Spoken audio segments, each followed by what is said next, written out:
And then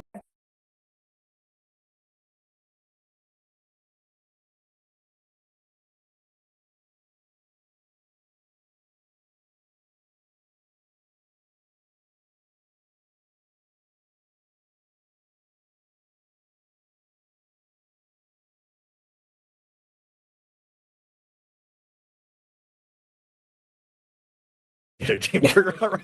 I'm sorry, I'm only here for team burgers. If you want anything else.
already. These are too easily accessible. You and George, I'll get. Those are too easily accessible. Okay, we'll come up with a schedule and I'll put it like. Because you're not doing enough for her. Just like the last. Super. That's I did. Yeah, George is not much. He's just doing basketball. Oh, boy. Okay. Kind of generates him. We'll back him. Yeah. Yeah, no, you know what? It's a win-win for all. Oh, everybody. That's when it was. Everyone come. Yeah. Friends close. Yeah, no, thank you. Yes. A special moment. Speaking of your family. Yeah, and I didn't get fired, Yeah, my mom got bought this. Yeah, no. Yeah, but she picked up. but I the ticket, but she had to said, continue to remember to turn off my, Oh. a couple of times I wanted to say a few things, because That's it's right. kind of rude. Oh. Where, which one did you work? Long Lake, Oh, okay. perfect. I go back there next year. I I was know. alone. Oh, Last okay. year I was with you, but it wasn't busy. Right beside the LCBO. Let's try to yeah. let's try to do that one next year together. Well, in the parking lot of the Walmart, yeah. But 4 to 5, it was just starting to pick up because, people picked up their kids from daycare. There's lots of Buddy Burgers and most people were generous, but there were some cranky people. And then they get to the window and then you start to talk to them. getting Okay, yeah. And then one guy's like, oh, add $5 to my order. Because you feel like. Being so rude. Is there a camera on at A&W that you can see them? Oh, yeah. Yeah. That's how you knew they were rolling up. Ready for the holidays? You are holidays. Oh, are you? Okay. He's dedicated. Meaning, Together. Yeah. You're happy when my staff last week that reported to me when we were doing this leadership training. Okay. He told me that I am a great, a very privileged level 1 listener. Oh. Yeah. Your high functioning. Bobby and Yeah, and so no, but we did what's called type code. Bobby and I are totally opposites. We don't have one initial. Not one. And when you go stressed, like kind of go your dominant goes, like we flip into each other's dominant. I do my daily. So Secret balance. I guess so. We're gonna go with that. Somebody asked, they said, is this really beneficial to you? And he says, no, because I'll never understand it. Never. Walked out. Do you have your personal one or is it like? But it was really interesting because it really got me thinking about, how you respond to stuff. Like, so Serena and I are very similar.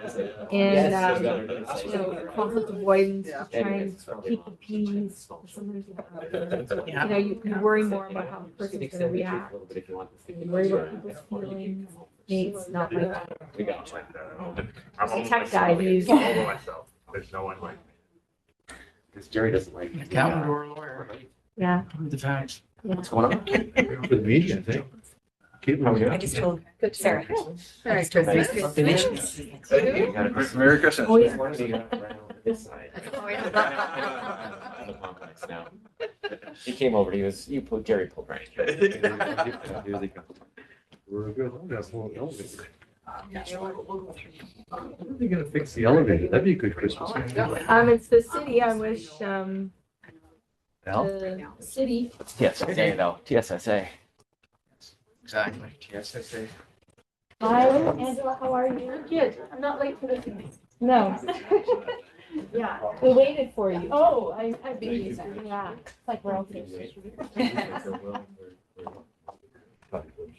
No, by the way. Even counts. I know. I get it. I would too.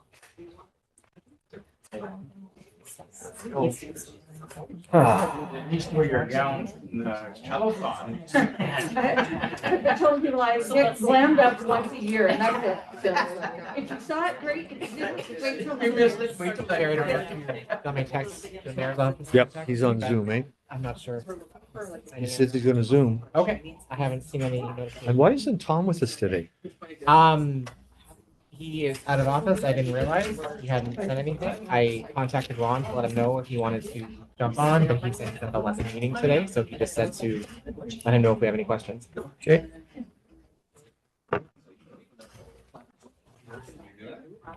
Because I sent Tom his meeting materials on Friday and we didn't get any response when there was no out of office either on Friday. Good excuse, busy. Yeah. You don't want to No, I'm get thinking called. it's not.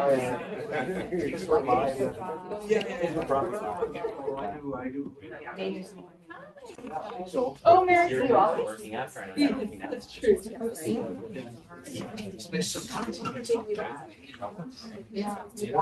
Oh, we keep losing people. Military tensions. And then afterwards, the SARS, of course. So we're clapping there. People are comfortable. I still say Merry Christmas. Good for you. Yeah. zero degrees. Yeah, it never gets cooler because as soon as it becomes a solid. Yeah. So it could be like, it could be -1, -3, but water is 0 automatically. That didn't- Maybe not. And I learned that with experience. Personal one. So whenever I do. And then, yeah, so that's the. That's I can't get into mine because I don't remember what my code is. Hate to offend people. So this whole last holiday season, I didn't let out one. Yeah, it's still, yeah. I said, may the birth of the one and only true God.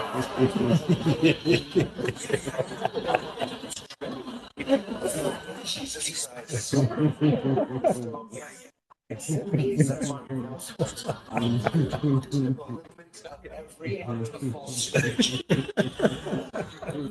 Can you send me that? I would not have said that, but you Well, can. but it's like, no, but that's I don't say Merry Christmas anymore. So a friend of mine sent me that and he said, well, you don't have to say Merry Christmas. I'd like to break that out. Yeah. Maybe if I call over to. Okay. Say, Lost control of the room. It's, Look at them, don't you dare. yes, sir, you have, and we're, it's 10-10. Okay, yeah, well, we had to let the outsiders in. Yeah. We'll get Okay. you to jump first. Yeah. If it's gonna turn. There we go. Thank you. We're all here, it looks like. Thank you very much. So, welcome everybody to our December meeting, and certainly have got a good agenda today with lots of good information on it. But before we do that, Matthew, do you want to give us a motion to come in out of camera? Yes, thank you. Today's closed meeting, the board dealt with the following matters, discussing approving confidential matters pursuant to sections 44(2), B, D, E, and I of the Community Safety and Policing Act. It's been moved and seconded, and all in favor. And we will now go to our public agenda. Land acknowledgement, Member Sizer. Thank you, Chair. The Greater Sudbury Police Service strives to build positive and respectful relationships with the original inhabitants of this land, including First Nations people, Métis people, and Inuit. It is in this spirit that we, as a service, honor and acknowledge that we serve in this land that is cared for from time immemorial by the Anishinaabe people of the Three Fires Confederacy. We further acknowledge this land as the dish with one spoon and the Robinson Huron Treaty region. In peace, our first duty. Thank you, Member Sizer. Obviously, Matthew is visual, so he knows who's in the room and who's not. Declarations of conflict of interest, are there any?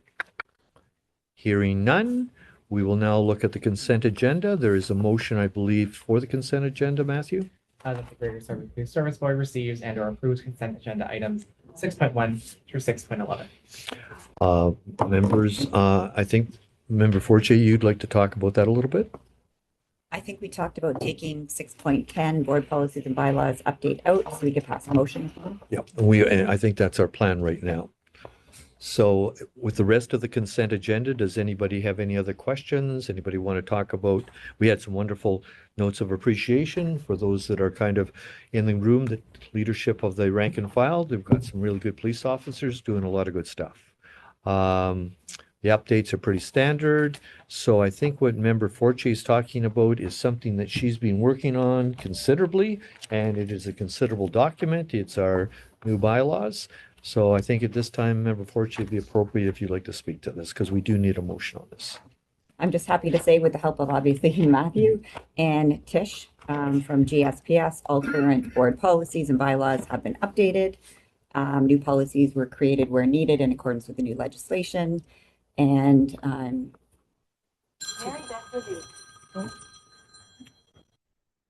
I wish Tom was here to see that everything was finalized, but I think we're going to pass a motion today so that all the amended policies and bylaws are approved. So for the benefit of the room and for the members of our board, basically what we are now, with regard to the new act, we've updated everything with new language and also incorporating the new act's expectations. Anybody want to ask Member Forte any questions about her work or the work of the staff to help her? Al, you got anything? I'm good. Thank you very much. Sean? Just a thanks and congratulations, and for anybody watching, this is double-sided. A lot of trees, just a lot of trees. Chief, do you want to make any comment on behalf of the? No, just as Member Forte said, this is in line with the Community Safety and Policing Act. And these will be available on the board's website as we have to have them publicly documented. And so again, thank you for the heavy lifting done by the board and having these brought up to date. So mover and seconder? Yep. So Al, Sean, all those in favor? It's unanimous. Thank you very much, Member Forte. Job well done. If anybody is very intimidated by IT and doesn't want to go online, they always give me a printed copy. So if anybody in the room would like a printed copy, I do have that for your perusal. Anything else on consent agenda? If not, I think we have a motion for the consent agenda. I see there's a number of them here. Yeah, so it's better, I'll pass to the consent motion I passed earlier. Would you like me to read out the bylaw motion in particular? Yeah. Okay, thank you.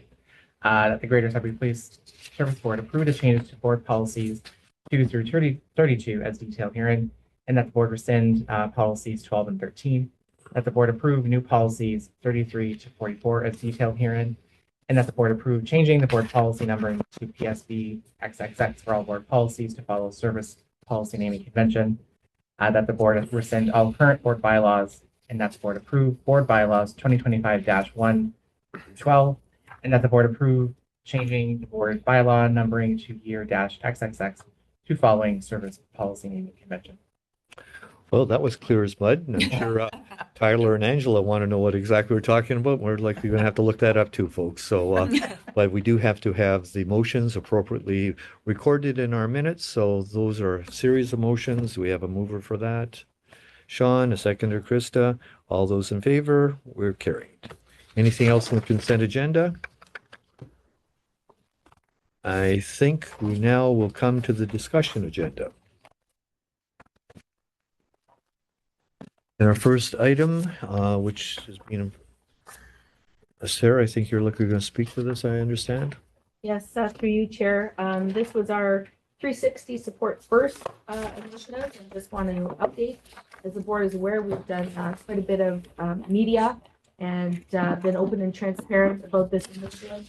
I do want to thank especially the deputy and the 3 inspectors, Ornella, Norman, and Brown, that really led the charge in this initiative.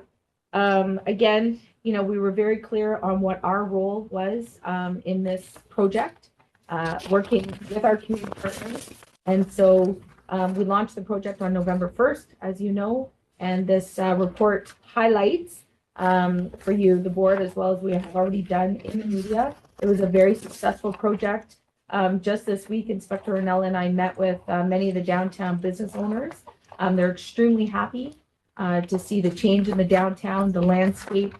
People are feeling safer in the downtown core. And as this report indicates, it was a support first. So the first couple of weeks, we really looked at, place-based, not person-based, going through the downtown, providing, resources and services to those vulnerable population, both housed and unhoused individuals in the downtown, providing them with supports and services, and really directing them towards Energy Court, where there are now services there for the vulnerable population. And, by week 4, those individuals who had been repeatedly, engaged with, that were still open air drug use, many of those individuals, had their drugs seized or were charged and arrested. So again, thank you to our team. And what I really want to acknowledge today is the ongoing engagement that will happen. We continue to say we've gained this ground, and Sergeant Hall, who's here, who is over at Energy Court and working with our BIA partners weekly through our community safety and wellbeing area, is we're not going to go backwards ever. We're going to continue with a great momentum. This board knows we have purchased e-bikes and fat bikes that will keep us in the downtown on bike patrol throughout the winter months. We're going to continue with daily patrols through Inspector Ornella, foot patrols. We've gone back to foot patrols and have our people in the downtown really engaging and making sure that we continue to support our community and continue to work with the city and having those collaborative conversations on where we're headed together. In scope work for us is public safety and enforcement. but we need to support our community partners in moving forward and hopefully getting individuals housed and to the proper resources they require. Great report. Member Sizer? Pleased to see it has been effective as would be. Member Forte? My office is close to the downtown core. I have colleagues right in the downtown core, and they've noticed a marked change. That's great. I've spoken to some downtown business owners who expressed their appreciation for the great work, and Inspector Ornella, very nice report. I think we have a natural transition with winter weather that I think helps after this strong push, and I anticipate that we'll have an eye on spring when we can anticipate some increased activity downtown, and forward to seeing the continued great momentum that you've alluded to in your comments in the back of the inspector's report. So thank you. Obviously echoing all our board's comments, a job well done for you and your team, Sarah. As somebody who has a major property downtown, I can actually say on a daily basis, we've seen an improvement. Less syringes in the alleys, less clothes, less people violating trespass issues with regard to relieving themselves, etc. So very much it's obvious. And I think today at the meeting, we had great expectations for November and you've met them thanks to your team. But what I really like what you said today, we're not going to give up any ground we gained. So I think there is an expectation, good start. Where's it going to go? And I'm really glad today that you made it pretty clear. We're going to build on what we've succeeded and we're not going to allow that to disappear. And I think the issue of weather, of course, we're all aware of that. But I guess the other thought is by the end of this meeting, because I have something else to say about our friend Matt Hall. I don't want to become the Matt Hall fan club this morning, but the fact that you've got him at Energy Court, I think we have the right ambassador that is well respected by some of the folks that do have some problems and challenges, and they do respect Matt and realize that if he's talking to them, he's really looking after them first. And if they want to abuse that friendship or that relationship, well, there'll be consequences. So kudos to you and the team. Perfect. Thank you. Further to that, I can also say that a couple of weeks ago, I attended a mental health, I'll call it kind of a summit of what are we going to do. We're doing the enforcement piece, which I think we're doing exceptionally well. We've all just said that. But the mental health people realize that they also need to kind of address some of these issues. And I think I was very encouraged. But the CEO, David McNeil at HSN, is suggesting that his new VP, one of their top priorities in 2026, will be able to find a model that they're going to be able to provide treatment on a better basis for the community. And Dr. Coca was there, Tyler Campbell was there, the mayor was there, and myself was there. So it's people that obviously are taking this issue very seriously. And we know the synergy of doing enforcement, mental health, housing, is likely going to be the real winner at the end of being able to help a lot of people. Any other questions about this part of the report? I don't think this is for information, I think, Matthew. Yeah. Okay, moving on to strategic direction touchpoint survey update. Yeah, so as the board knows, the strategic direction is an initiative of all boards across the province. And one of the things we wanted to do this year is ensure that, we often say that the strategic plan, gets shelved. And we don't want that occurring here in Greater Sudbury. The strategic plan drives everything that we do internally. It's aligned to our performance management tools. It's aligned to everything that we do in the organization from a service delivery model. And so through Superintendent Brunette and Deputy Hilt, we ensured that we did this touch point with our community. You will see that we had a greater response with this touch point than we did with the initial survey in 2022. And, many of the same issues continue to come up, but, they have shifted in priorities. One of the things that went down is road safety. Road safety continues to be a top priority in our organization, but it wasn't a top priority in this. What we garnered from this one as well is, it's a lot of things that we just spoke about. What's at the forefront, what our community is observing with our homelessness and addiction and mental health issues. It's more visible now, and so those continue to rise. So, we're not pivoting on our priorities. They have shuffled. on what the concerns are of the public, but they all continue to be priorities for us moving forward on our service delivery and of course our strategic plan that guides us and the board moving into the remainder of this strategic plan timeframe. Questions, Member Sizer? Okay. Member Forte? Nope. Member Poland? How do we come up with the questions? Who comes up with the questions? Is it driven internally or is it part of a, go ahead. Yes, it was driven internally, and I'll speak to it, and then I'll let Superintendent Burnett speak to it. So in our house, analysts really went back and looked, and through the board then, and it was Inspector Norman and Mr. Gation, we had, the board had a third party that came in, and through our previous surveys, what was driving us both internally and externally. And so we looked at those surveys that survey on this one, and just again, those were our touch points. And if you want to speak to it further, Superintendent? Yeah, certainly. Thank you through, Mr. Chair. So to your point, exactly that. So from 2022 through the private contractor, Oracle, the survey questions were developed with the work of our board administrator and internally. All of this touch point didn't capture its entirety. Is we summarized from those questions to have but very much built on what first went out in 2022. So that we can get a pulse check, or a true touch point pulse check. Thank you.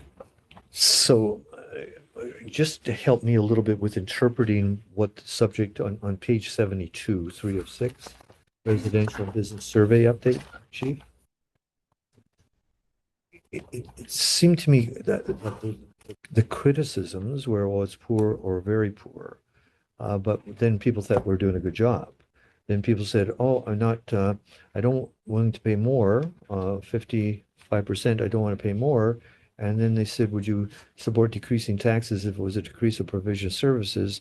And 71% said they weren't willing to do that. So again, I'm not a statistician and I don't know these things very well, but it seems it was like conflicting responses that they said, well, I don't think I'm getting enough value for my taxes, but I don't want them to go down because I want more services. So is there a genie in the room that is able to take all of this and then come up with, yeah, this is what they really meant? So, and you just summed it up. We want more, but we don't want to pay for more, right? We don't want our taxes to go up. We won't pay less, but we want more services. And again, Mark has been very much driving this. So if you want to speak to that. So even in concert with our research analysts, we did get help interpreting some of the data, and with a hint of optimism, those who present as neutral are often those who don't have, I'll call it a grievance test. So they do it very positive. But you are right in that although there's no appetite for increased taxes, there's certainly a strong appetite where the persons that position themselves where they're posturing they don't want to increase the services. That's right. So it makes me satisfied with the services that we can deliver. So thanks, Superintendent. Just as a one-off, because I would be very interested in terms of the report before this report. So going to page 74, 5 of 6, and it says business owners report feeling very concerned about the level of community safety in their business areas. Very concerned was like 33, and then it became 45. So that's a healthy majority. But that's before you did November. So I don't know if there's a way to do a one-off on a quarter, on a semi-annual, and do 6 months from now and say, we'd like to ask the businesses that same question again and see if these numbers move. Because I would think what I'm hearing, obviously, Member Poland heard, and you've certainly heard it firsthand, is that the businesses are saying, yeah, you're doing what we want you to do. It is improving. You mentioned about having, again, offices and clients down there. Can we assess or evaluate that we are in the right direction against this survey? Yeah, so unfortunately, this survey was not just for the downtown business area. So I should have mentioned through Inspector Ornella, we actually are using this thought exchange platform and doing just a downtown pulse check. But, this survey that went out, your business could have been in an Azilda or it could have been in Hanmer. So we don't know where all these businesses are located. but on that point, I should have mentioned that we are doing a 360 initiative checkpoint, and we'll be using that data moving forward with those at Energy Court, how they felt, you know, the downtown business owners, what they're seeing. We are doing that currently. Good. That's a good initiative. Thank you, Chief. You're welcome. Moving on, then I guess we have an addition, which is the Axion contract, which I think we got this morning, folks. We did, and just you know, my apologies. And last week I was away at some meetings in Toronto, and I was, you know, visually seeing things on a computer and a phone. And thank you to Nathan Dokis, our manager of IT, who put this forward. So this it's come to the board 3 times now. As you know, the board signs all of our contract agreements. Axon is our body-worn cameras, our tasers, our CEWs. And now we're hoping to go to a virtual simulator system that, again, through the Community Safety and Policing Act, it is mandated that police services across the province, you know, do de-escalation training and training, you know, through simulation for our members in their annual requalifications. And it comes out of, you know, inquiries, and it is mandated training, and Axon is one of the companies that is providing this virtual training. And so what we're asking today is to increase our contract with Axon. We have till December 31st to sign the contract. So the report that came in this book needs to be amended a little bit, and I did speak to Matthew. So in October, the board had rescinded our previous agreement when we went to the body-worn cameras. We had budgeted about $3 million for this contract that we have with Axon right now. We'd like to increase. We're going to go from the Taser 7 to the Taser 10. Really no change there. It's kind of like going from your iPhone 11 to your, it will be the newest technology for us. There is no cost to that. The cost is coming from this virtual platform. And over the 5-year contract, it's about $800,000. Where we think we will be able to gain some money is this service was given grant funding for our ALPR systems, which is our in-car camera systems. Once we go to the body-worn cameras and our officers are wearing the cameras, we're not sure that every car will need the ALPR system. But we have built in funds into our capital so that when the grant funding was done, we would then be able to sustain the ALPR program. We have them in just over 30 vehicles. They will continue to remain in the traffic cars because they are doing traffic stops pretty much all day, every day, but we will be able probably to gain some funds there. But over the next 5 years, we will be able to, you know, acquire that $800,000. So we're looking for the board to support us in altering our Axon agreement so that we're able to bring on this virtual platform. And again, it does give all of our officers moving to the Taser 10, which again, sorry, just on that aligns. And the reason we again single source with Axon, when the officer either takes out their Taser or their firearm, it automatically triggers their body-worn camera. So the systems are all talking to each other. There's no point in going with Motorola or Panasonic or, you know, multiple systems because we need them speaking to each other. Member Forte, anything? No. Member Sizer? No. So you say 5 years, so it's $800,000. So you're talking $160,000 a year. So we've just gone through the budget deliberations and we just got our budget approved by council. How does that impact what we've already asked for? It doesn't impact this current budget. It will impact us over the 5 years. And where again, we hope to make up the money in the 5 years is with the funds that we had already put away for the ALPR system, reducing that and transferring the funds over here. It doesn't affect this current budget. And so municipal council will not have a problem with us passing. Absolutely not. Okay. And Nathan manages, you know, the IT budget. Yeah. And it may be, you know, that we need to hold off on some others, but this has become a priority for us and we will maintain that. Yeah. Through you to the chief on that one, chief, what, with regards to the ALPR, and so will we reduce that with the use of body-worn cameras? And I'm not quite sure how that, if you're looking at a vehicle and want to know whatever is against it, how's that body-worn camera going to assist you? The officers. Yeah, so the ALPRs, so the automatic license plate readers, again, and Inspector Norman, correct me if I'm wrong here, but when the officer turns on their emergency equipment, Okay. it activates the ALPR system. So again, it starts to record everything. No different when the officer gets out of their car, it will start to record everything. And that's why we will continue to have them in the traffic vehicles, because we want those hits on suspended drivers and all of that. But right now we have them in our patrol fleet and not always being used for the ALPR system, right? So it activates the camera that's in the car. As soon as the emergency lights go on, the camera engages, but so would your body worn camera. So you're getting the footage. We're not necessarily just using them for the ALPR system. And as you know, we also have stationary ALPR throughout the community, coming in and out of the city. So we won't take them out of our traffic fleet. We'll probably maintain them in some of our patrol fleet, but it doesn't need to be in all of our cars. We have a motion, Matthew? Yes. That the Greater Sudbury Police Service Board approve the amendment to the existing Axon contract, transition from the TASER 7 platform to the TASER 10 conducted energy weapon system, including the adoption of the Officer Safety Plan 10 package and virtual reality training modules effective January 1, 2026 at a program cost of $3,822,186.27, HST excluded. Moved and seconded. All those in favor? It's carried.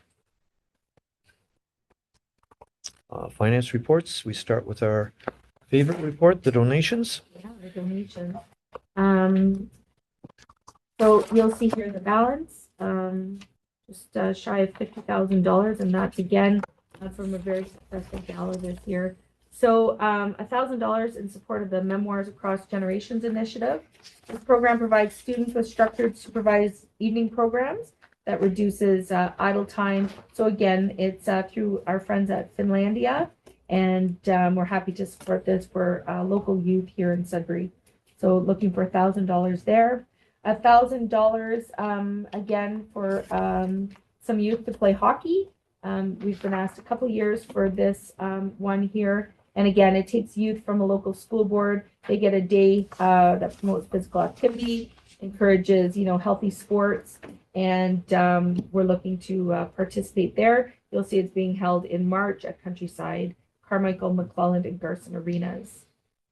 $500 in support of the GSPS ladies hockey team, which are coined the Sudbury Cruisers, looking to offset some money. They have already scheduled a game in January with L'Horizon out in the valley. The principal there is having a day of buyout. The whole school will be there. We use this opportunity to not only have healthy engagement on the ice, competitive challenge, but we do some recruitment, and it's to buy pizza and some other things. And so the Sudbury Cruisers will do several games throughout this hockey season.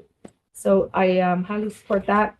$3,000 tomorrow is our annual Shop with a Cop. It is probably one of my favorite events throughout the year. This year we have 33 youth from across Greater Sudbury, supported by all 4 school boards. We have 33 officers in attendance. The senior command will be there. Our dear friends, Leslie and Junior at Pat Mario's put on a beautiful breakfast for all of us there. A bus donated by Lucian Brothers, the Grossi family from Technica and Anmar support it. And the youth get a gift card to go shop at Walmart. And the family also get a gift card, $250 for Food Basics. So the families can have wonderful Christmas. So that is tomorrow. So looking to the board to support $3,000 for that initiative tomorrow. $500 in support of the YWCA Ginevra House, a season of gift basket making. Members here at GSPS this past weekend. And I'd like to publicly thank the Gation family. Matthew's family donated over $300 worth of scarves and mittens and body wash. We had wonderful baskets made. And many of our members brought in donations from coloring books to you name it. And we delivered those yesterday to mothers and children up at the Ginevra House.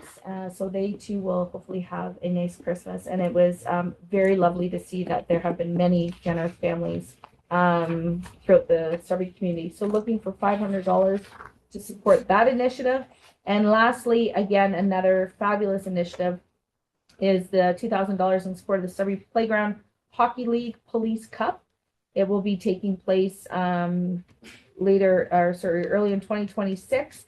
It'll be the 14th time that we do this. And again, it allows children ages 4 to 6 through the Sudbury Playground Hockey League to have a wonderful tournament weekend. And of course, we support that. And many of our officers, I know Sergeant Hall's been there in the past, and go out throughout the weekend. We encourage them to stop in and be present throughout the hockey team and engage with youth. So some great initiatives that have either happened or are already happening that looking for the board to support.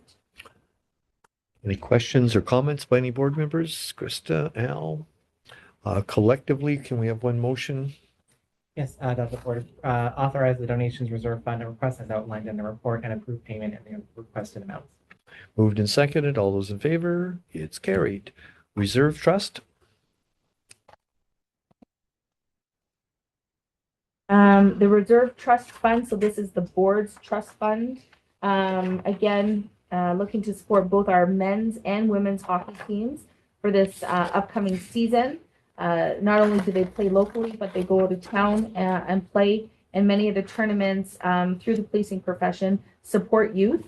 And so our women are looking to go to the international tournament, and they're looking for $2,000 support, as well as our men's team, who have been very successful in the last couple of years, securing gold in many of their international hockey tournaments, and they too are looking for support from the board.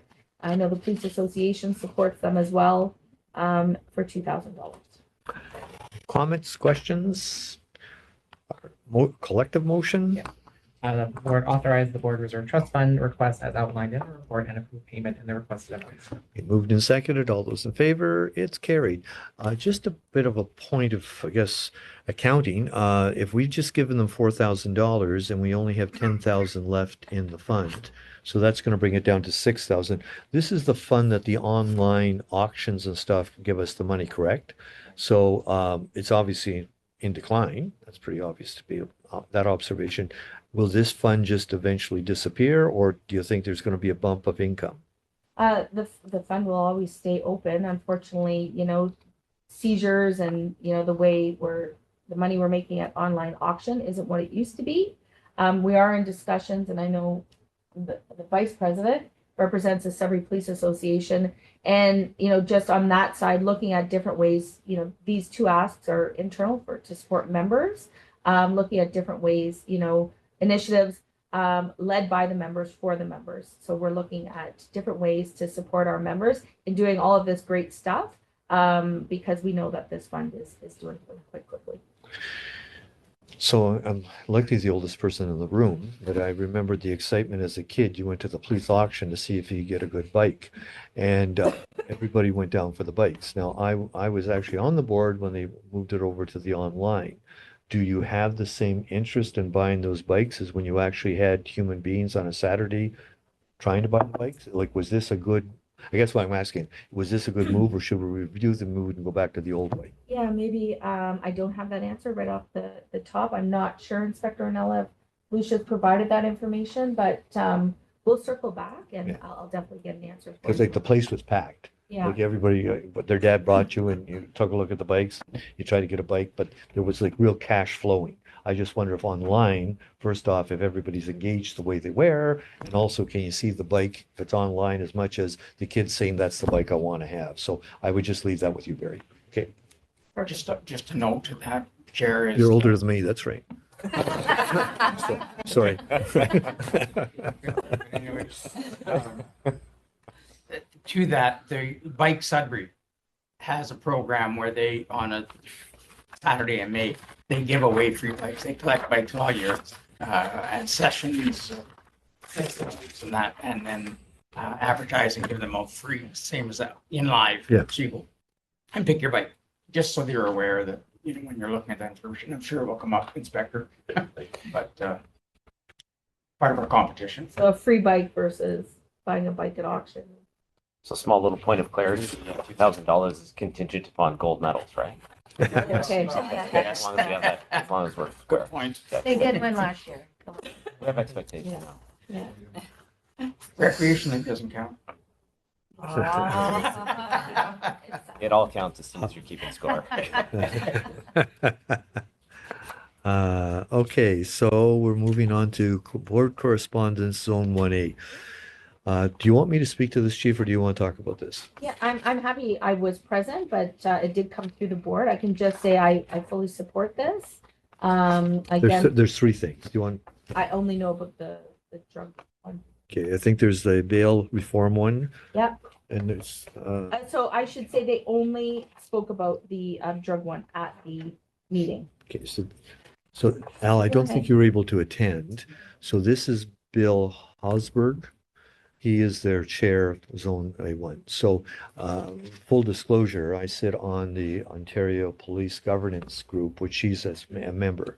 So we had an advocacy meeting last Monday. I've suggested that they should become the clearinghouse for advocacy letters, that they would vet the letters, make sure that they're reasonable, then send them to all the board chairs to kind of save what we're going to do today, which I think is piecemeal. So we're going to get 3 suggestions today. I think if it was coming through a clearinghouse to all 42 boards, by the way, we all want you to look at this thing about the drugs, we want you to look at the thing about bail reform, then it would be more consistent. And then 42 letters would go to the Solicitor General, 42 letters would go to the Premier. So because of my verbosity, they actually made me vice chair. So I'm quite convinced they're going to do this at the next meeting. But I think for our purposes today, to respect Bill's request to us, I'm quite prepared that we would send the letters that are here. So if Al, you want to, but if you, Chief, you'd like to speak about being there, and then we can just quickly go through them. Yeah, no, for sure. So the first one here is something we've been talking about locally, and I know the deputy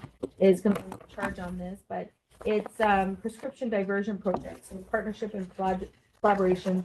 They coined it the birth of change.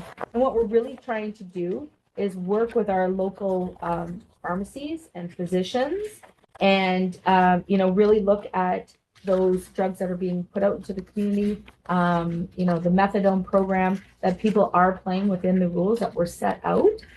We often see sometimes, at overdoses, prescription pills, that, the person doesn't live there. They've never been reported as stolen. We know that some of these are being sold. So it's trying to really, have a robust system that we are able to kind of hold those accountable who are also prescribing the medication.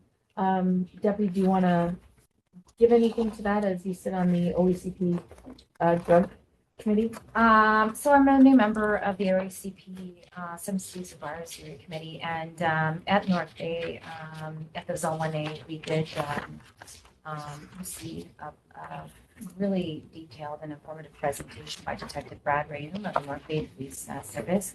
And since that time, we have slotted time in January to have Brad give a presentation. Not necessarily central and on the radar, but we continue to explore this. We try to head to the crisis and prevention efforts on all fronts. And they're asking for the OECP's endorsement as well. So it's gone to the committee. Yeah. And of course, we're, as the OECP, will be happy to support this as well. High level. I think I smile only because I'm this is an old actually when I was on the board 10 or 12 years ago, North Bay also had a patch for a patch program, and that's where if you had a patch at a pharmacy and you got a patch, you had to get a patch back. Some of the older officers in the room will remember that, and it was North Bay's idea then too. So I called the guy in North Bay. I said, I don't think you keep your minutes very well because we voted on this 12 years ago, but I think they've expanded it now. Mhm. But it's the same concept. And he did speak about that. Yeah, so I think it's the accountability piece. So I don't think unless Member Forte, Member Sizer, Member Poland, do we have any problem with the letter that's in our package? Okay, so I guess we should do these a motion at a time because there's 3 different topics. So do you want? Yeah. The next one, of course, talks about the provincial bail notification program, and we here would support any advocacy that, further assists victims of crime. And of course, what happens is sometimes, a victim hasn't been notified that the offender has been released from bail. And so anything that, is going to be put in place for stricter, governance or, making sure that victims are notified in a timely manner, then policing profession. You're the lawyer in the room. Member Fortier. I was shocked that there wasn't a consistent province-wide system, so definitely I think it's a priority. Okay. Member Poland? Member Sizer? Third topic is old news for us. Yeah. So we've already sent the letter for Cecil Facer. I believe there is going to be an announcement about a future development on that property beyond the woman's prison. Is anybody aware of that? No, and like I said, they didn't talk about this at the Zone 1A, so. I don't think we need a motion on that because we've already sent a letter, but I understand the Solicitor General is considering other uses for the Cecil Facer property. And of course, on the top of that list is our issue with regard to the beds for the juveniles. And I don't think he signed off on that one particularly, but he does realize that more than the women's jail is, and it's not just us, it's the province in terms of North Bay. Other people are what we talked about at our last meeting about people being driven to Brampton at the advocacy meeting on Monday, that flying to Thunder Bay with 2 special officers, like the drain on budgets to make this happen. The Solicitor General is aware of it and is very much, they need to have a northern bids for something.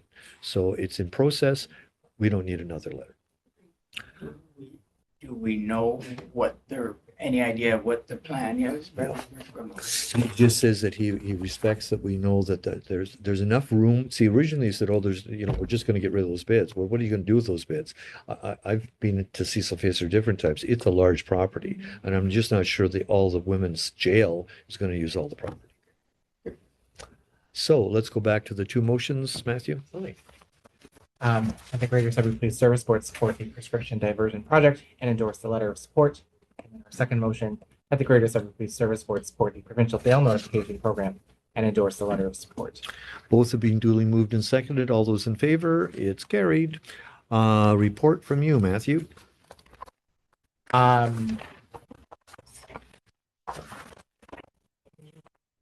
try to information. Last met in October with the help of service analysts. We can update our policy bylaw package. So happy to take that with the help of Member Fortier as well. As the chair has mentioned, we have continued to our labor relations with the associations, which are going well. I was able to attend the member awards and welcome ceremony with the board and the executive team. It was a great ceremony. I'm happy to be there. I also attended the Remembrance Day ceremony with the service. It was also a great ceremony to attend and witness that day. We had our budget meetings and with the help of service staff, we continued the board's tradition of providing holiday treats to all the staff early in December to thank everybody for the hard work they put in every day all year. Just token of appreciation from the board, and I believe it was well received. Very well received. Thank you. That's it for me. If there's any questions, otherwise. Questions, Matthew, folks? Just stopping back on those cookies. Yeah, I think that was a great idea. So Matthew, you get full kudos, and obviously Chief, you told me you thought it was a good idea, and people were really eating the cookies and enjoying the treat. So, well, good idea. Yeah. Obviously. Previously, we used to host a bit of a luncheon in here. Unfortunately, we're a 365, 24/7 operation. People are out on the road. They can't come in. The 911 ECC can't always leave their desks. So what we tried to do was hit every platoon just with some warm coffee and hot chocolate and some cookies from the board. So thank you. It was very well received. Good news. So report from the chief. Yes, thank you. Again, favorite part of the meeting is to highlight the phenomenal work being done by our members here at ESPS. I don't think the first area here is our community safety and well-being, led by Inspector Barry Arnella. I don't think I need to really go over the 360 initiative any further. The bail compliance and warrant apprehension project. We currently have grant funding for a position. Of course, this has become a provincial priority across the province. We have many individuals out on bail, not abiding by their conditions of bail and reoffending. So we do have a team that are doing compliance checks, and you will see just in the last month the number of checks we did 82 total compliance checks, 68 individuals in compliance, 52 were arrested on outstanding other warrants, 17 new charges. So 82% of the individuals found to be bail compliant. But word gets out fast. They know we're out there. They know we're doing the checks. So I think this is a great program, a great initiative that we'll continue with. I do believe, Chair, you would like to speak about this one, but I really do want to take the opportunity again to congratulate Sergeant Matt Hall, who's joined us here today. When we talk about community engagement, when we talk about building trust with our community partners, you've already alluded to how important that is.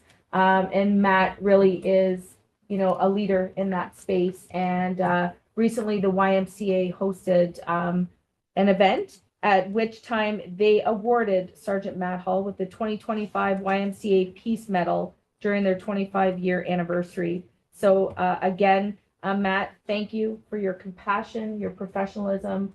Thank you for being, a member of our team and a champion of, GSPS and public safety. So thank you very much.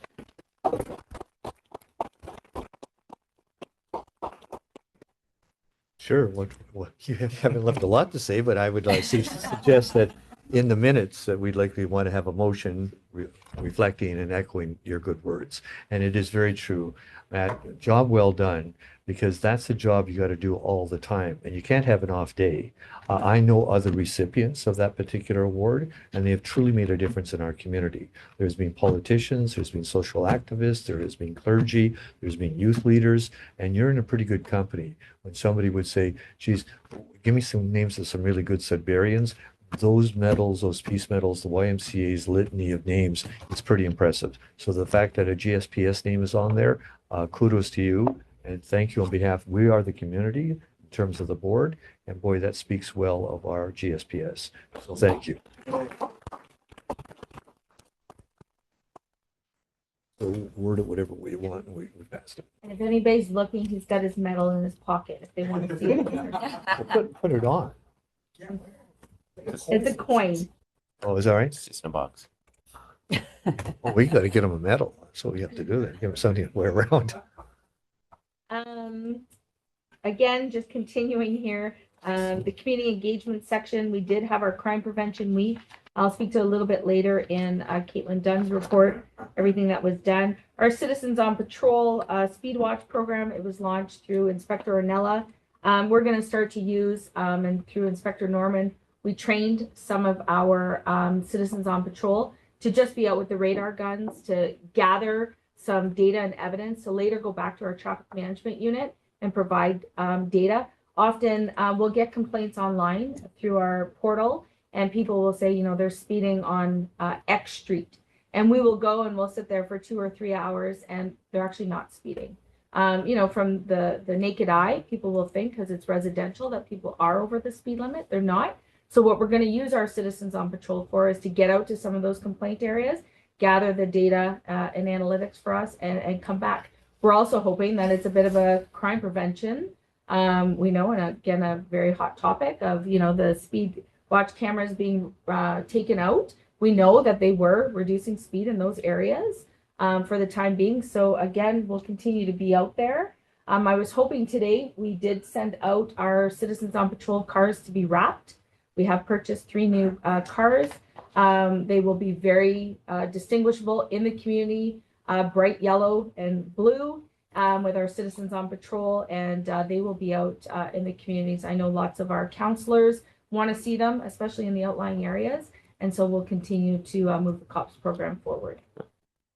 That's a highlight. I think that's really good, Chief, because I think since we've taken the one tool out of the toolbox or put it back in the toolbox, we don't have the cameras.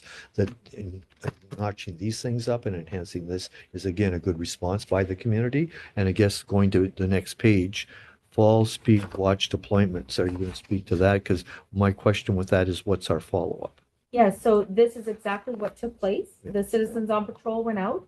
They actually have a big sign, too, that says they're there. Speed watch up ahead. And what they do then is take the data and analytics. They go back to Inspector Norman's area and bring that back. And so if it was that every second car was significantly over the speed limit, we then will deploy the traffic management unit and our integrated traffic safety unit out there, or for any patrol officers to watch those areas. So the two numbers that jumped out to me, Chief, were Dell Street, Queen Elizabeth, 120, Frood Road, St. Davis, 193. So I don't know, that seems to be a lot of fast cars going by school zones. No, it's 193 vehicles were observed. Observed, yeah. I don't know what the data came out of them. Do we know? Yeah, that would be interesting to know what That's- percentage of yeah. them were speeding. Yeah. I would, yeah, Barry, the six doesn't, there was one, who cares? But the 193 and the 120, if, half of them were speeding, then I would assume that traffic is going to start putting radar guns in the school zones. Through your chair, yes. The Citizens on Patrol use software, so they also have a tablet, and they put in the demographics of each vehicle. It could be a passenger vehicle, motorcycle, bus, what have you. And then it breaks down by speed, so it could be, speed limit 10 to 20, 0 to 10 over, 20 over 30.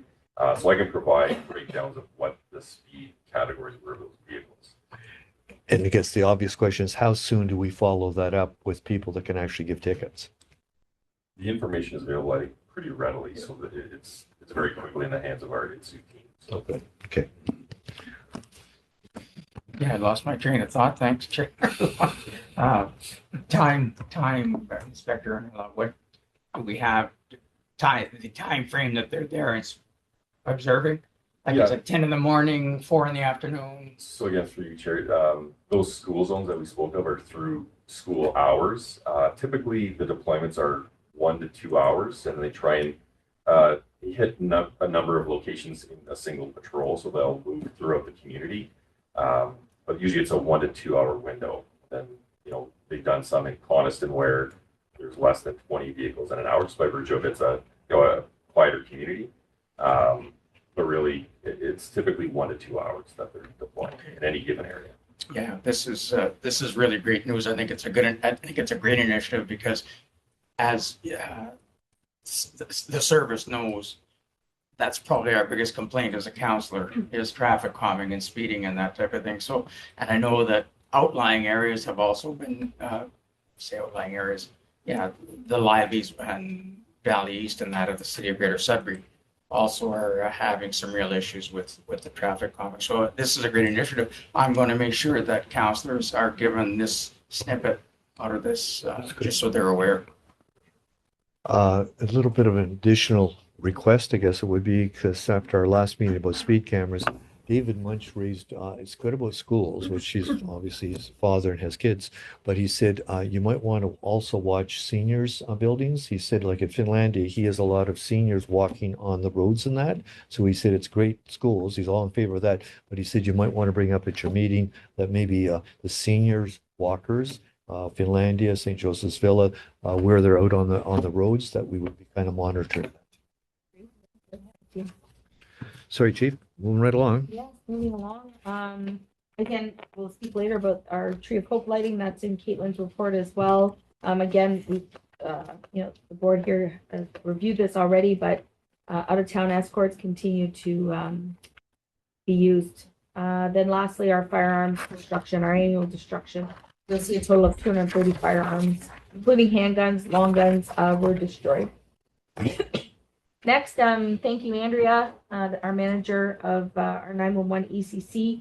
You'll see that in the month of October, about 6,500 calls, and to date, or in the month of November, 5,900 calls. So continue to have lots of calls coming in for service in the 911 ECC. Inspector Brown, who is not here today, from Patrol Operations, we launched, and again, Caitlin's in her report, but our Rubicon software. So just when we continue to modernize here at our police service and continue to, look at new technology for better customer service and service delivery, we know that we've moved to the online reporting platform for many of our reports. And we just went live with Rubicon, and Rubicon is a new platform for us. It's going to give us better data and analytics.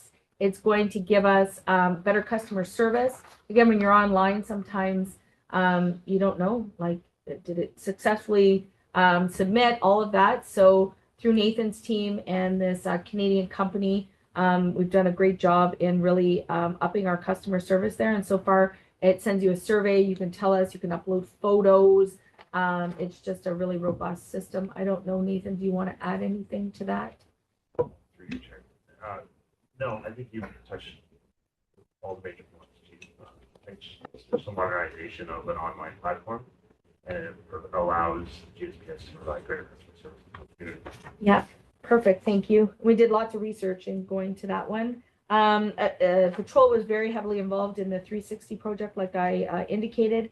And then just really want to highlight an attempt murder stabbing, which again, we always say Patrol is the first response there. It often gets handed off, but they did attend. They did, provide life-saving, as well as were able to arrest the suspect on scene, and that individual was charged accordingly. Inspector Wilmot is not here as well. I hate to say that many of our inspectors aren't feeling well, so I hope the rest of them remain healthy over the Christmas holidays here. And they were all together last week, so. Some highlights here, and just the phenomenal work that's being done by our crime section. We just want to highlight here, I know it says from August, but we had that homicide at 1960 Paris. We did some subsequent drug search warrants there. Lots of work has been done with our community partners over at Bylaw and the city and housing. But this is an ongoing investigation. We continue to work with Toronto Police, Guns and Gangs to identify the outstanding individuals. You'll see some major drug investigations, as well as stolen property by our drug enforcement section, as well as our break, enter, and robbery unit. $12,000 seized cocaine, fentanyl. Getting those drugs off our street is paramount. $73,000 recovered in stolen property by our bear unit. These are long investigations, often surveillance. They're not quick, but just kudos to our team who continue to work hard and make these arrests. Human trafficking continues to be at the forefront for our human trafficking unit and the safety of these young women and girls. We continue to work with our Sudbury Area Victim Services and just lots of education in this area. Chief, on that one, your paragraph you're at, it says during a Superior Court trial receiving 2 years of additional custody on top of the 2.5 years of pretrial custody. So I guess that means he got 2 more years in jail. Yeah. Okay. So my question is, does he get to apply for parole in those 2 years? Like, will he really do 2 years? That's, I guess, my question. Yeah, we don't know. But right? but they can approach. Oh, like, yes. So Yeah. he could get out early. Yes. So he'll end up he could do 6 months. Correct. Something's wrong with the system. Anyway, sorry, go on. Again, and you've probably already read all of this. Lots of CDSA drug search warrants. Again, break-in and robbery unit continue to do lots of great work. And our internet child exploitation also highlights here for them. And just lastly, Inspector Norman had to step away. We have an ongoing incident Just going on. So before you do that, Chief, on the drug stuff, guys, does anybody have any questions of the Chief? Sean? No, sorry. Go ahead. that's where we often say, our frontline patrol will leave them working on the street level drugs, where our drug enforcement section is really working on high level, big. I think we're going to get our year-end reports here, and we'll report to the board in January. But we've well over $2 million worth of drugs seized from our drug unit this year. So again, lots of work here. But as the chair of the board in the community, what I always get is, why don't they just arrest the suppliers? Like, you know they're coming from Toronto, it's the bikers, this, that. I don't think it's as simple as that. And there has to be proper investigations and a proper, obviously, arrest. Yeah. Yeah. And they're timely and, just in time. Again, the integrated crime section continue to make road safety a priority here at GSPS. You'll see that the traffic management unit, some of their stats that are here. Again, impaired driving continues, unfortunately, and you'll see in the next section through Caitlin, working with our friend Leslie Green and just some of the staggering stats we're giving out. Individuals still choosing to get behind the wheel and drive impaired.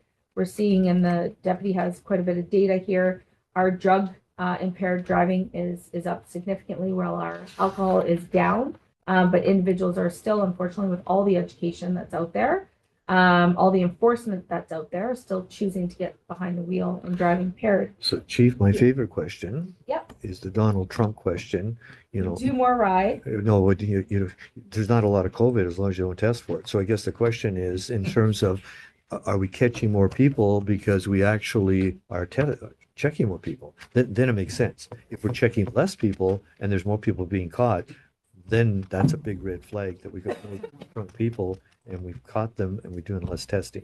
So are we doing more testing or the same amount or less?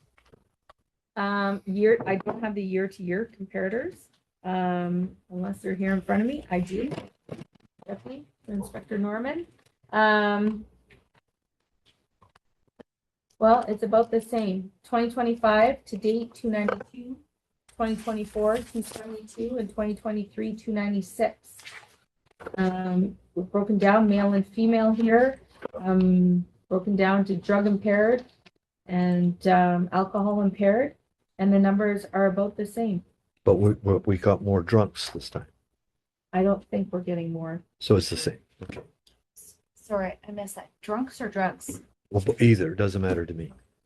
What do you think, Deputy? Because I guess the question is if we check the same amount of people every year, and I thought the chief said we got more impaired drugs this year, does that mean there's less drinking and more drugs, or there's just About more? the same impaired numbers. Yeah. These are our impaired numbers, but this year there's more impaired by drugs than there is by alcohol. Okay. So 296 in 2023 arrests, 272 in 2024, and 292 to date in 2025.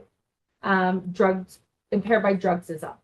So, I don't know if more people are using cannabis than alcohol or. If you go to a cannabis store at every corner in Sudbury, I guess that would be. Yeah, so drug related is up by 58%, from 69 to 109 this year. And our drug recognition deployment, so that's our drug expert officers, again, up by 50%. So we did 98 of those tests compared to 65 last year. So is this something we should be monitoring more closely because it looks like it is on the increase? The drug, yeah, Yeah. for sure. Okay. Do you know the demographic of the driver? We have male and female, Looking for and the age. average age Yeah. is 38. Compared to an alcohol driver? It's not broken. It's not broken down. The reason I'm asking, and I'm sure it's just anecdotal, that older people drink more booze and younger people do more dope. So the question is, if there's more people, young people driving because of the cannabis availability, should we be doing more education in the schools? Because that drunk driving, like for all our generations, that in fact goes back to when we were at school, people were told not to drink and drive at graduations. So I guess the question is, are we doing the same thing for drugs? That's all I'm Yeah. asking. And I often say, and the same with when it comes to speed, and we've spoken about this, like the 3 E's. It's going to come to education, it's going to come to enforcement, it's also going to come to environment, right? Yep. Whether it's the speed calming, all of that. And so it's again creating the awareness, especially for young people. But I do think, is people think, oh well, I took an edible. I'm not impaired, I'm not drunk. But I think, education needs to happen in that space, Okay. especially for the young folks. Okay. So thank you on that. For the sake of time, I will continue to, and we are into our festive ride launch or season here, and of course out there day and night, and partnering with our friends at Safe Ride Home.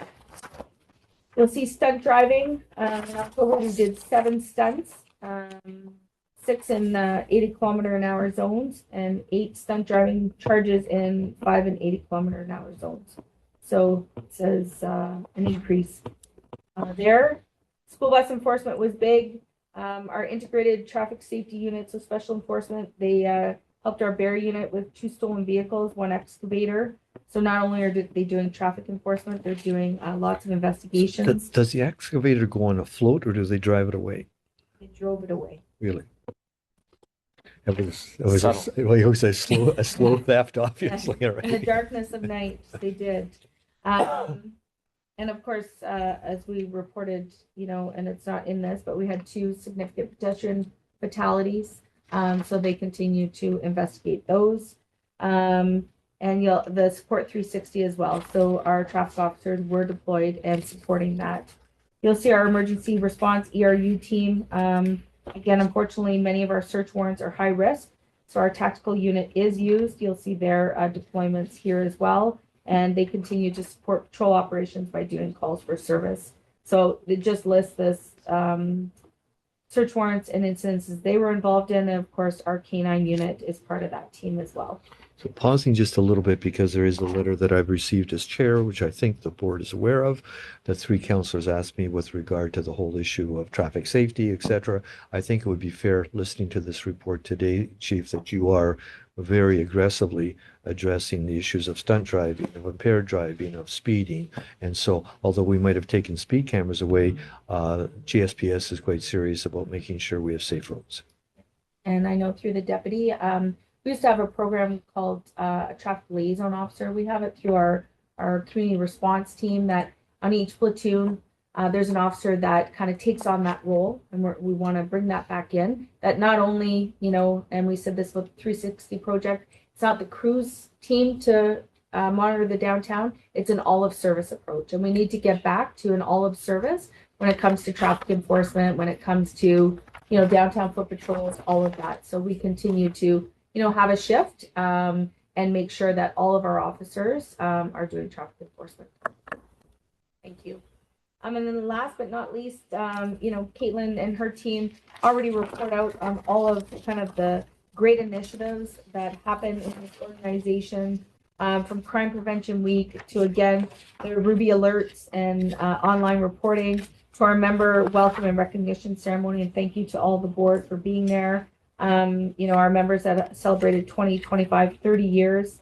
We did a downtown walk along. You'll see that we had just over 86,000 views on that.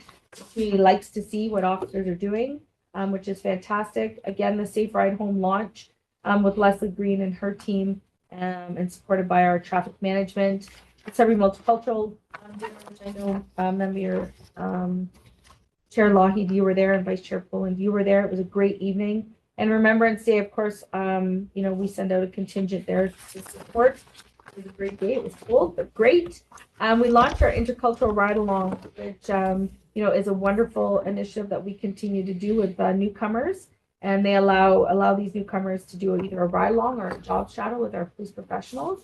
And yesterday, Inspector Arnell and I, like I said, we were in the downtown core, and there's a young lady, she opened up a new shop downtown, and she's selling beautiful, authentic clothing from Bangladesh. And she was one of our intercultural ride-along students from Laurentian University 2 years ago.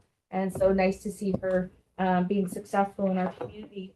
Our Tree of Hope lighting ceremony, again, our beautiful tree out front, and just highlighting Daryl Rivers, who stepped out of the Indigenous Liaison Officer Unit this month, and he's turned over the reins to Constable Katrina Pitawanakwet, who will now lead the charge in our Indigenous Liaison. But, publicly thank Daryl for the work he did. And the Tree of Hope is one of those. We are one of many services across the province that on a certain date, a certain time, we light up our tree, and it was a beautiful evening. And thank you to Superintendent Brunette and Inspector Arnella for attending. The Smile Cookie Campaign, I was happy to attend Gary McKenzie's location there, La Salle at Berrydown, and decorate some cookies. Not a great icing. My cookie had some droopy eyes, but it was fine. It was great. Happy to be there. And I saw on the telethon, there was significant money given to the telethon.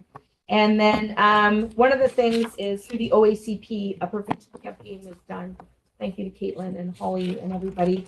It's called Answer the Call. And we have seen a significant decrease in those people wanting to join this profession, this profession that many of us are proud to be part of. And so we created an internal video through Caitlin and many of our members sitting there and answering questions as why they answered the call. And we've received provincial accolades on how amazing our video is from the OACP. So we hope to, all of you haven't seen it, we're happy to share it with you. It was at the Sudbury Police Association is where it took place. And Travis Warnock participated as a detective and Kevin Powell as a crew officer. So we will share it and you can watch it. And that's about it. And lastly, we did talk about Sergeant Matt Hall getting his award. Our festive ride again, we did that on November 26th. And of course, DJ Hancock's mom was there, and Lisa Jelly, who is a GSPS employee, was there. And return of Constable Nickel. Constable Nickel delivered baskets yesterday to the Ginevra House. He is a beloved elf that is back. And lastly, I did highlight for the board earlier that on Friday, January 30th, GSPS will retain the cup for the Fire and Ice. I put that out there right now. So we have our annual Fire and Ice with all proceeds going to Northern Kids with Cancer. So it's a Friday night. We want it to be a Friday night so families can come, and we hope it just gets bigger and better every year moving forward. And then lastly, I was able to attend last week, and GSPS donated some diapers and wipes for the annual Pure Country diaper drive, and so was happy to be there. They ended up with 1,267 cases of diapers. Amazing. So folks, excellent reports. Member Sizer, do you have any questions about the reports? Fine, thank you. Member Forte? Member Poland? So kudos to all the good news and all the good work. So thank you, Chief. New business. Do you have any new business, Chief? I do not know. New business, Member Sizer? New business? New business? Oh, you'd be disappointed if I didn't have some new business. Yes, I have some new business. So the new business actually in the good news vein is to officially report to the community that we have our collective agreements with our sworn officers and our civilian officers in terms of the junior people, which were endorsed significantly, and very much appreciate the negotiations in good faith, and our outcome is being very good for GSPS and for our community. So that is definitely good news.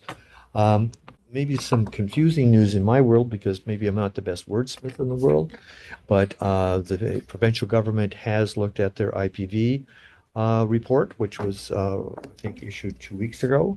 The government has decided not to declare IPV epidemic, and they've declared it endemic.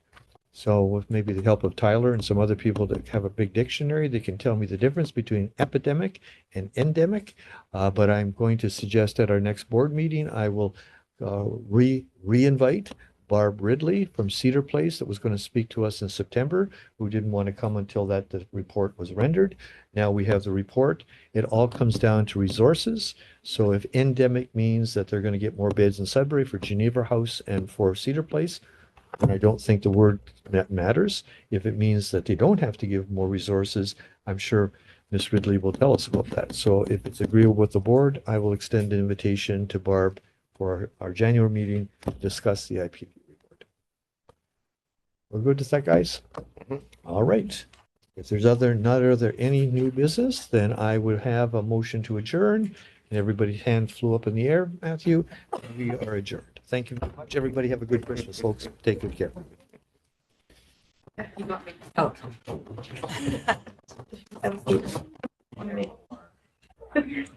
Chair, I have a statement I want to make about IPV. I wrote it out. I was ready. Well, I think if we bring her, like that, it's a lot of words.